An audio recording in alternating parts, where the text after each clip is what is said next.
تعالوا بقى دلوقتي حبايبي نصنع المسحوق البودر. طبعا العجينة اللي احنا عملناها في الفيديو اللي فات. طبعا انا همسكها بالشكل ده، هفردها. هفرد العجينة بالشكل ده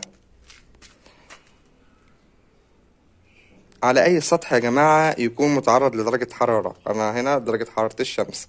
هفرد طبعا، هفرده كويس جدا.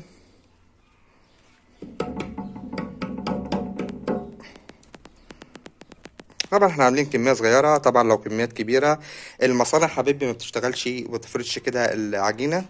المصانع بتدخل ده حاجة اسمها إبراج تجفيف تحت درجات حرارة عالية، فبيطلع معاك العجينة بكل سهولة في وقت قياسي. وكمان بعد ما العجينة تطلع بيخشها حاجة زي بتنطحن كده عشان تكون ناعمة. وكمان بتدخل منخل تتمنخل تطلع ناعمة تماما زي ما انت شايفها، زي ما انت بتشوف البرسيل والأوكسي. وكمان بيحط لها حاجة اسمها مانع تحجر، زائد بقى بيضيف لها مواد فعالة أيونية بتزود من كفاءة المسحوق، يطلع معاك المسحوق بشكل نهائي. طبعا احنا هنستنى لما المسحوق ده ينشف تماما ويتعرض لدرجة حرارة كويس وينشف تماما، وبعد ما ينشف تماما نوريه لكم.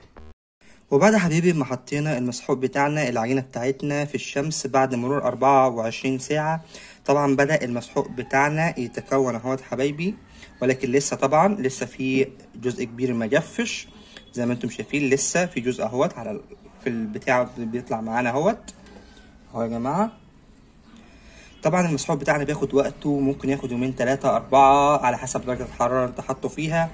ولكن احنا برضو عشان نخلص لكم الفيديو بسرعة احنا كنا عاملين كمية قديمة. وبعد حبايبي المسحوق ما بينشف بشكل كامل بيبقى ده المسحوق بتاعنا حبايبي.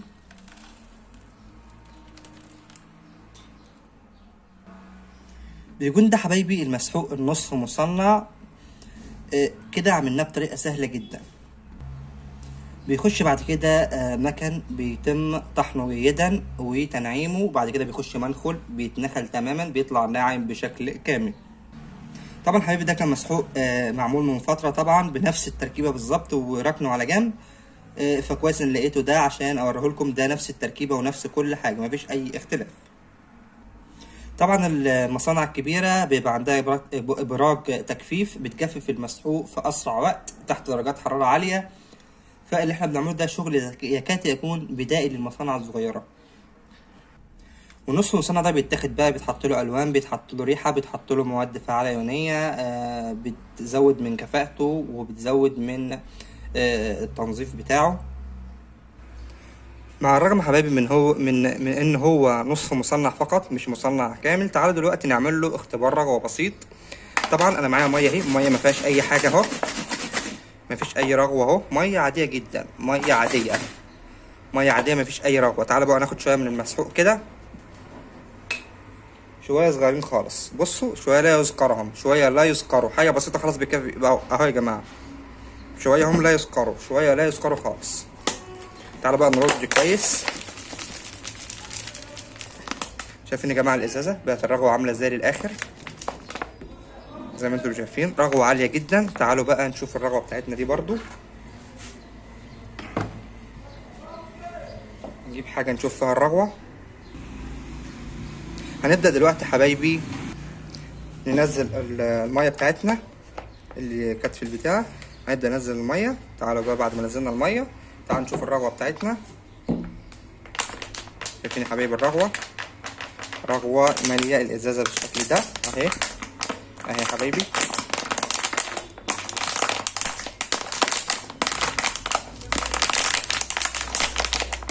عفوا على الصوت ده.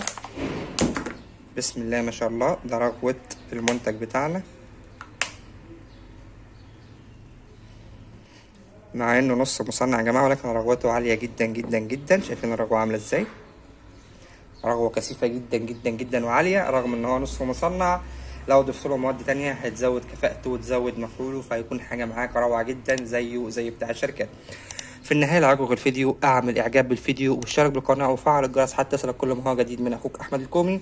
واهم حاجه دعوه حلوه من القلب، لان احنا بنعمل ده كله عشان صلاح دعائكم، فما تنسوناش من صلاح دعائكم، وما تنسوش الدعاء لوالدي بالرحمه والمغفره. يلا السلام عليكم.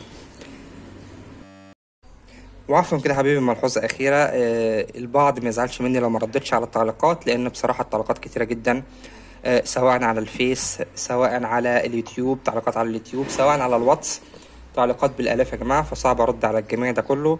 أنا بدير التعليقات شخصيا، ما بخليش أي حد يدير التعليقات بدالي. فالرقم ما حدش يزعل، وأنا سايب الرقم بتاعي.